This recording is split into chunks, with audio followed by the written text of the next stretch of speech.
Mateus capítulo 17. Então Jesus respondeu: De fato, Elias virá e restaurará todas as coisas. Versículo 11. A menção de que alguns dos discípulos veriam Jesus no seu reino antes de passar pela morte, Mateus capítulo 16, versículo 28, se concretizou 6 dias depois, quando Jesus foi transfigurado diante deles. O seu rosto resplandecia como o sol, e as suas vestes tornaram-se brancas como a luz. Pedro, Tiago e João tiveram um vislumbre do reino dos céus na pessoa de Cristo glorificado e de Moisés e Elias, que representam respectivamente os mortos justos que serão ressuscitados e os fiéis que estarão vivos na ocasião do retorno de Cristo. Extasiado com o que via, Pedro propôs montarem ali mesmo um acampamento, o que reforça o fato de que Moisés e Elias foram levados ao céu de forma corpórea, assim como acontecerá com os salvos no grande dia do Senhor. 1 Coríntios capítulo 15, versículos 51 a 54. Que momento solene e sagrado aqueles 3 discípulos puderam testemunhar. Envolvidos por uma nuvem luminosa, caíram de bruços, tomados de grande medo. Daquela nuvem, o Pai declarou as mesmas palavras ditas no batismo de Jesus. Diante da presença de Deus, toda a conjuntura humana perde as forças. Isaías, Daniel, João são exemplos de pessoas que foram tomadas de grande temor diante das visões divinas. Mas assim como o anjo do Senhor os tocou, restaurando-lhes a força, Jesus tocou em seus discípulos, dizendo: Erguei-vos e não temais.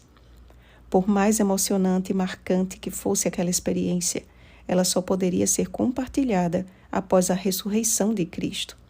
O relato do que ali aconteceu seria bem mais impactante e eficaz após a vitória de Jesus sobre a morte, confirmando a bendita recompensa já desfrutada por Moisés e Elias.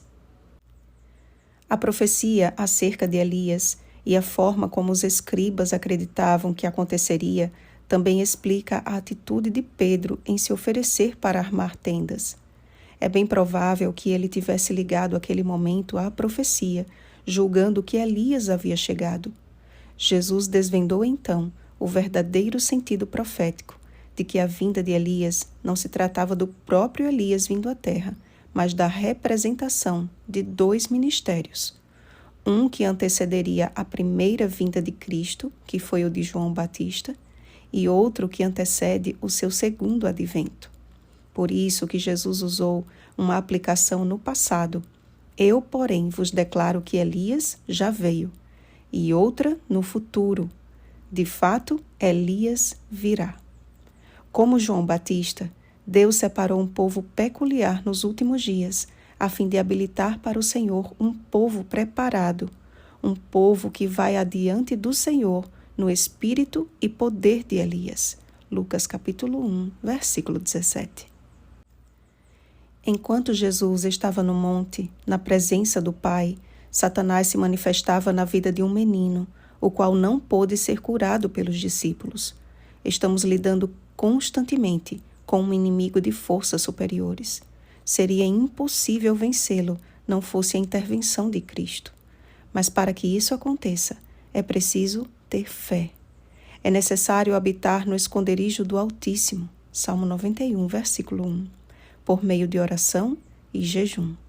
Quem assim o faz, torna-se parte do último Elias, que irá restaurar o altar do Senhor que estava em ruínas, 1 Reis capítulo 18, versículo 30. E que através de uma vida de oração receberá o refrigério do Espírito Santo. Até lá, continuaremos como foi com Pedro ao pagar o imposto, tendo que lidar com as questões corriqueiras deste mundo, mas o Senhor, até nesses assuntos, promete cuidar de seus filhos até que ele volte. Amados, a Bíblia diz que os discípulos se entristeceram grandemente com a notícia da morte de Cristo. Nós, porém, temos uma notícia tão maravilhosa para dar ao mundo, que o apóstolo Paulo escreveu: Alegrai-vos sempre no Senhor. Outra vez digo, alegrai-vos. Filipenses capítulo 4, versículo 4. Precisamos sair no espírito e poder de Elias para anunciar a bendita esperança de que muito em breve não apenas 3 discípulos verão Jesus em toda a sua glória, mas todo olho o verá. Apocalipse capítulo 1, versículo 7. Sua morte não foi o fim e sua ressurreição não foi exclusivista. Em seu plano consumado e perfeito, Cristo morreu pelos nossos pecados, segundo as Escrituras, e foi ressuscitado ao 3º dia, segundo as Escrituras. 1 Coríntios capítulo 15, versículos 3 e 4. Para que nele fôssemos feitos justiça de Deus. 2 Coríntios capítulo 5, versículo 21. Erguei-vos, Elias do Senhor, e não temais, pois muito em breve, levantando os olhos, a ninguém veremos, senão Jesus. Oremos, amados. Grandioso Pai Celestial, nós te louvamos pela preciosa promessa contida no capítulo de hoje. A promessa de que os mortos em Cristo serão ressuscitados, os teus fiéis vivos serão trasladados e que veremos a tua linda face. Repreende o inimigo e seus agentes, para que eles não tenham poder algum sobre a nossa vida e a nossa família. Que enquanto aqui estivermos, andemos como cidadãos do céu, cumprindo nossos deveres perante as autoridades, pagando o que seja devido e cumprindo a missão como o último Elias nesta terra. Te pedimos e te agradecemos em nome de Jesus. Amém.